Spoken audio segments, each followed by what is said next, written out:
Okay, I'm gonna if you're I'm looking at a bioquantum right here. So what we're gonna do is if your machine isn't producing water, we're gonna go through the steps to see what may be causing the issue. You may need a part if one of these things isn't working. So let's start off with the beginning. I took off the door first of the machine here. There's a spring that sits right here, and you got to push down and pull towards you. So push down, pull towards you, and then that should take the door off. Make sure to use enough force that it does come off. Remember, just to push down, pull towards you. So down, towards you. After you do that, we're going to look at our system here.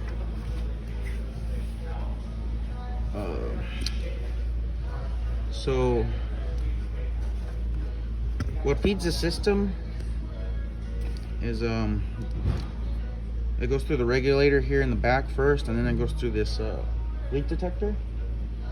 So if the leak detector goes bad, it'll stop feeding the machine. I'm trying to so we have two styles of leak detectors. On this machine we have this one. This is what we're using right now. It's a 1-button model. So to check to see to reset it, we just, and then you see it turns on. So there's a symbol for a low battery as well, so it'll tell you when there's a low battery and you got to replace it.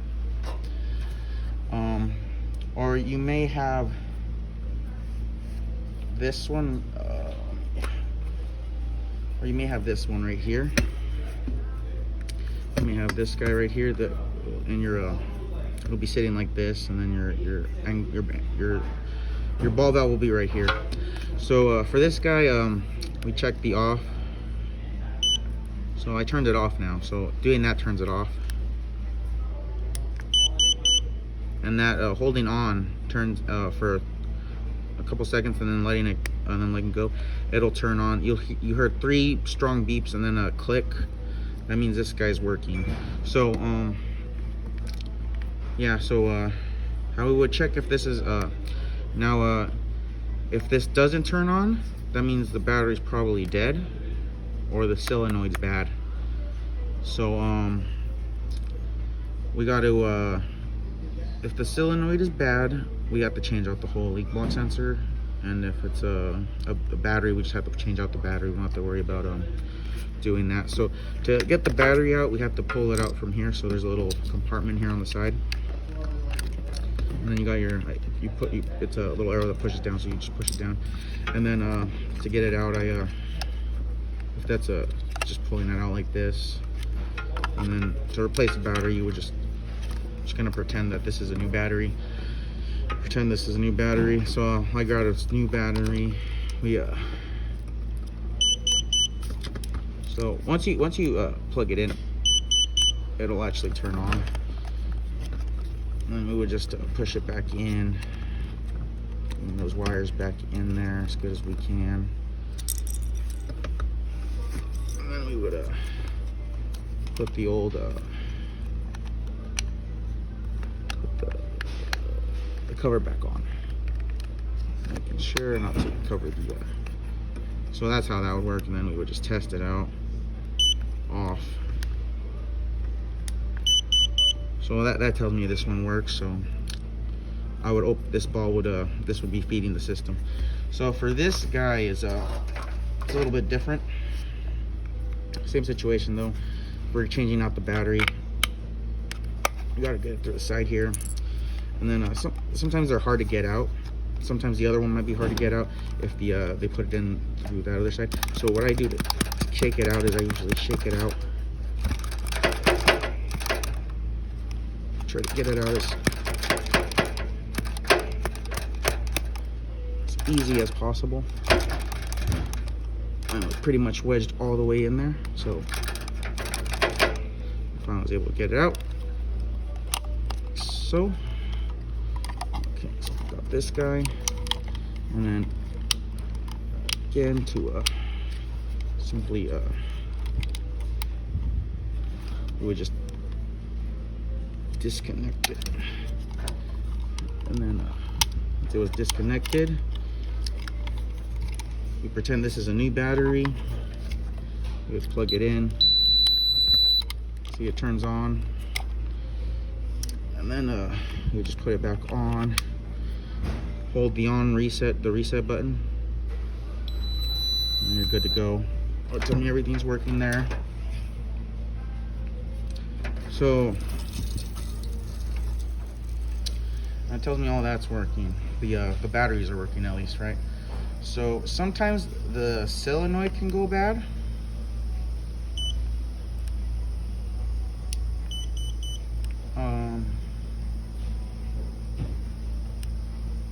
If the solenoid goes bad, even if there's a good battery in it, it won't open.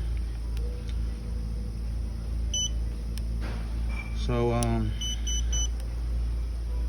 yeah, if the solenoid's bad, it won't open.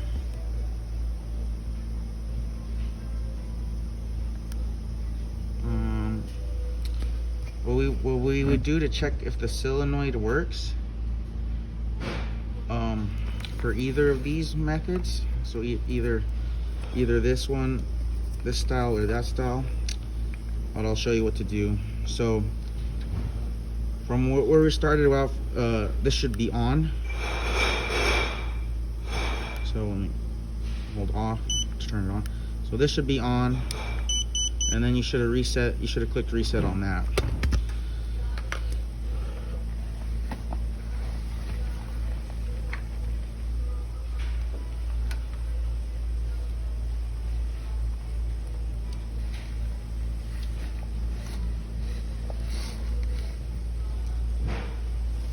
So if now we're gonna check if the solenoid is broken inside either version of this. So what I want you to do is might be messy. I need to what you need to do is put a towel underneath here, and what I need you to do is turn off this ball valve. To turn off the ball valve, you simply just turn off the ball, turn it off like so. So once it's off, that's how we check to see if the solenoid's broken. We have a glass here. So I have a glass right here, and what I'm gonna do is put my towel over here, and then with my ball valve closed, it's not in line with the tube, I'm gonna unplug this. See some water shot out. Some water shot out for me. That's why I had the towel here. So to make sure it's working, I put a glass underneath it, and then I just release it slightly, so I can see that water is coming out. So I can tell that it is working. So I'm gonna close it. I know water is working. So that tells me that the solenoid is not bad, that everything is working perfectly fine. If it's if no water is coming out after you open the valve slowly, that means that the solenoid went bad in the system. So it will no longer open regardless. So we would need to send you a new automatic shut off. I mean a brand new leak block sensor, not brand new leak block. You would need a brand new leak block sensor. Brand new leak block sensor. If this is on, or the same situation, if this is on, made the 3 beeps.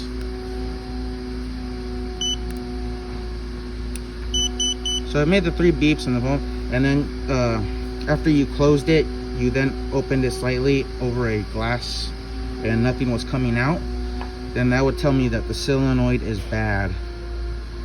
So even though this is working, it says it's working, it's not working. So if nothing comes out after you open this, then that's and it's the solenoid went bad, because water should be coming through here if this is on. So now what we're gonna check next is so I'm gonna turn this off again. So if this works, let's say this works, but you're still having low production water, what we would do next is try look at the pre-filters. The pre-filters are those two filters in the back. This is the sediment, and right here's the carbon. Sediment and carbon. So from the back carbon, I'm gonna follow the line. The line goes from the tubing down, goes down to this automatic shutoff valve.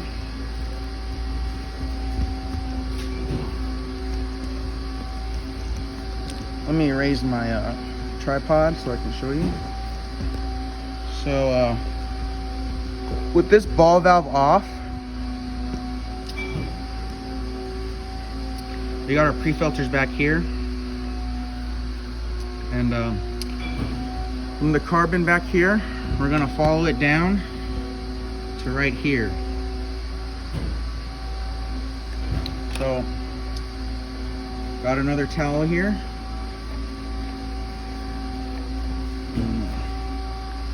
Wedge it in here so I don't get it all over the place. And I'm going to remembering that my ball valve here is turned off. Remember that the ball valve on the bottom here, is turned off. So from here, I'm going to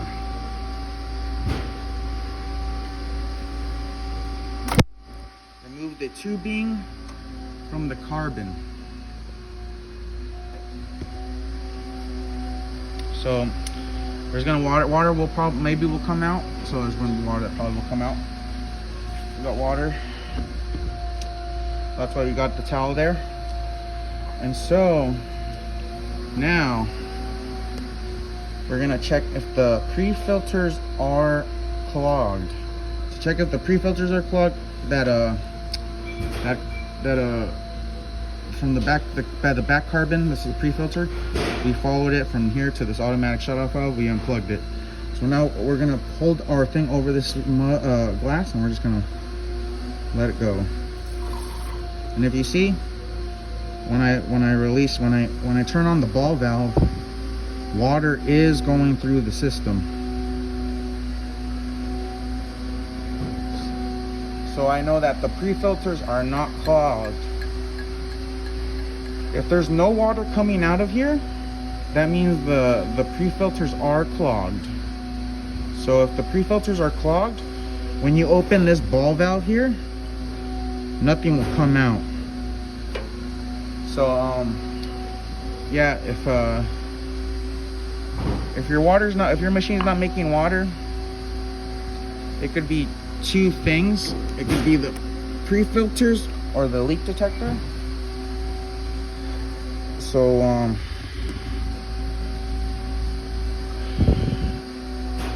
if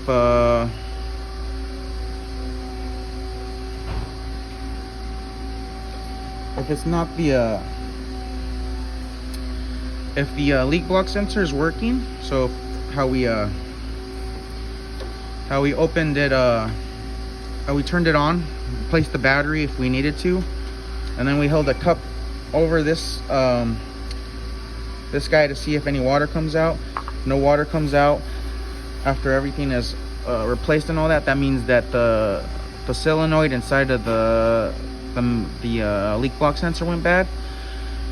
But if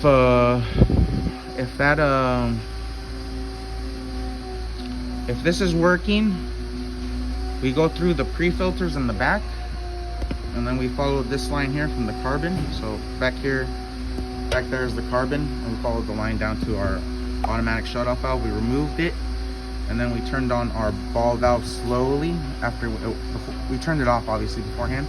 So we open it slowly and see if water comes out, and water did come out in my case. So obviously this machine is brand new, so it's not gonna clog up But yeah, just if the pre-filters are clogged, that means you need new filters, because the incoming water is probably too dirty. And if this isn't working on the bottom here, this leak block sensor, it's gonna be the solenoid, or it's gonna be that the battery is low. So I'm gonna sign off now. I can't think of any other reason it would stop making water. So I'd watch this video once before and then try to attempt it. Thank you, and I'm gonna sign off now.